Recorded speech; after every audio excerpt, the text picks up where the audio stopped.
Assalamualaikum warahmatullahi wabarakatuh. Perkenalkan, saya Erni Siti Zakiyah, mahasiswi dari D3 Keperawatan tingkat 2A Fakultas Ilmu Kesehatan Universitas Muhammadiyah Tasikmalaya. Pada video kali ini saya akan melakukan penyuluhan kesehatan keperawatan jiwa, yaitu pada pasien gangguan jiwa resiko perilaku kekerasan. Pada penyuluhan kali ini saya akan mengambil topik tentang pengertian, etiologi, manifestasi klinis, kemudian akibat, juga cara mengatasi resiko perilaku kekerasan. Untuk lebih jelasnya, kita langsung saja ke videonya. Assalamualaikum Ibu. Waalaikumsalam. Apakah benar dengan Ibu Irgi? Iya, benar. Ya, perkenalkan ya Bu, saya Erni Siti Zakiyah, mahasiswi dari D3 Keperawatan Universitas Muhammadiyah Tasikmalaya ya Bu. Iya. Nah, tujuan saya kemarin ini untuk melakukan penyuluhan kepada Ibu tentang risiko perilaku kekerasan ya Bu. Apakah Ibu bersedia? Bersedia? Bersedia, baik. Untuk waktunya kurang lebih 10 menit ya Bu. Iya. Mungkin sekarang kita langsung saja ke penyuluhannya ya Bu. Iya. Nah, untuk resiko perilaku kekerasan itu sendiri merupakan suatu respon terhadap stresor yang dihadapinya oleh seseorang yang ditunjukkan dengan perilaku aktual melakukan kekerasan seperti itu ya Bu, baik pada diri sendiri, kemudian kepada orang lain ataupun lingkungannya secara verbal maupun secara nonverbal ya Bu, bertujuan untuk memukul orang lain secara fisik maupun psikologis ya Bu. Jadi resiko perilaku kekerasan ini dilakukan dengan berbicara ataupun dengan tindakan seperti itu ya Bu. Jadi kayak misalkan kalau bicaranya kasar, kemudian ya Bu, kemudian suaranya keras seperti itu. Nah, untuk yang dengan tindakan bisa dengan seseorang itu memukul, kemudian pokoknya melukai ya Bu, itu termasuk ketindakannya seperti itu. Nah, untuk penyebab terjadinya resiko perilaku kekerasan ini, biasanya seseorang itu mengalami keputusasaan, kemudian ketidakberdayaan atau kurang percaya diri. Itu dapat memicu terjadinya perilaku kekerasan ya Bu.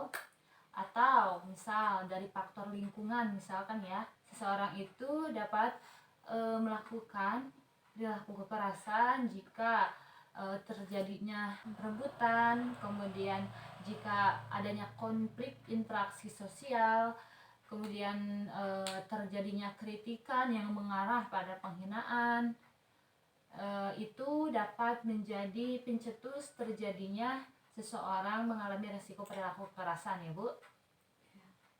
Untuk tanda gejala seseorang yang mengalami resiko perilaku kekerasan, yang pertama pada fisik seseorang itu akan terjadi mukanya merah dan tegang ya Bu.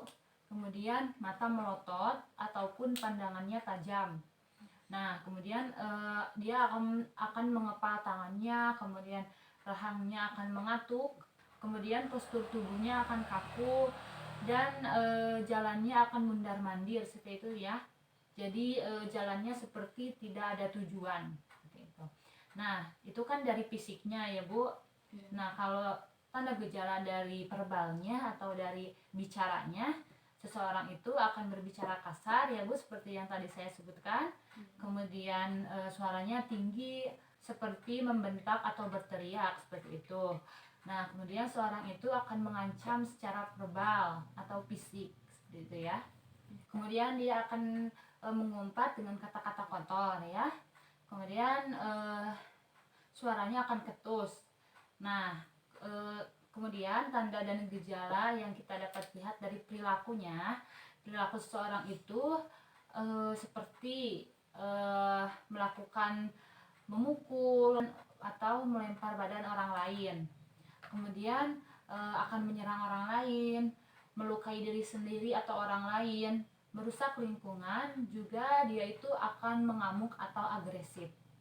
Kemudian kita lihat dari emosinya, orang yang mengalami resiko perilaku kekerasan itu tidak adekuat ya. kemudian tidak aman dan nyaman, kemudian merasa terganggu juga dendam dan jengkel. Kemudian dari intelektualnya, dia akan cerewet, kasar, akan melakukan perdebatan-perdebatan, kemudian akan meremehkan seseorang. Kemudian dari spiritual, seseorang itu akan merasa dirinya berkuasa, kemudian merasa dirinya besar, akan mengkritik pendapat orang lain, menjingkung perasaan orang lain, tidak peduli dan kasar, seperti itu ya Bu. Kemudian tanda dan gejala sosial seperti menarik diri, pengasingan, kemudian penolakan, kekerasan, ejekan, dan sindiran. Untuk akibat dari resiko perilaku kekerasan itu, klien dengan perilaku kekerasan dapat melakukan tindakan-tindakan berbahaya bagi dirinya, orang lain maupun lingkungannya, seperti menyerang orang lain, memecahkan perabot, membakar rumah, dan lain-lain. Jadi itu akibat dari resiko perilaku kekerasan ya Bu. Iya. Untuk cara mengatasi seorang itu yang mengalami resiko perilaku kekerasan, kita dapat melatih seseorang itu untuk melakukan relaksasi, tarik nafas dalam, kemudian memukul bantal ya Bu. Kemudian dengan diberikan obat, jadi dia itu meminum obat untuk penenang seperti itu ya Bu. Kemudian menyatakan secara verbal ya Bu. Contohnya seperti dia itu akan menolak atau meminta sesuatu, maka harus dengan bahasa yang santun, lembut seperti itu ya Bu. Tidak dengan kasar, tidak dengan suara yang tinggi seperti itu ya. Itu dari melakukan secara verbal. Nah, yang kelima yaitu spiritual. Jadi seorang itu dapat melakukan ibadah sesuai kepercayaannya seperti itu ya Bu. Itu dapat menurunkan perilaku kekerasannya. Mungkin itu ya Bu yang bisa saya sampaikan. Apakah ada pertanyaan dari Ibu? Tidak ada. Apakah Ibu bisa mengerti semua yang sudah saya jelaskan? Iya, saya mengerti. Alhamdulillah ya Bu kalau begitu. Dan saya juga saya lihat Ibu itu dapat mendengarkannya dengan baik ya, dapat memperhatikannya dengan baik. Ya. Baik, untuk penyuluhan kesehatan kali ini mungkin dicukupkan sekian ya Bu. Ya. Nanti 1 minggu lagi saya akan kembali untuk melakukan penyuluhan yang selanjutnya ya. Ya. Ya. Terima kasih Ibu atas waktunya. Mohon maaf mengganggu waktunya. Assalamualaikum. Waalaikumsalam.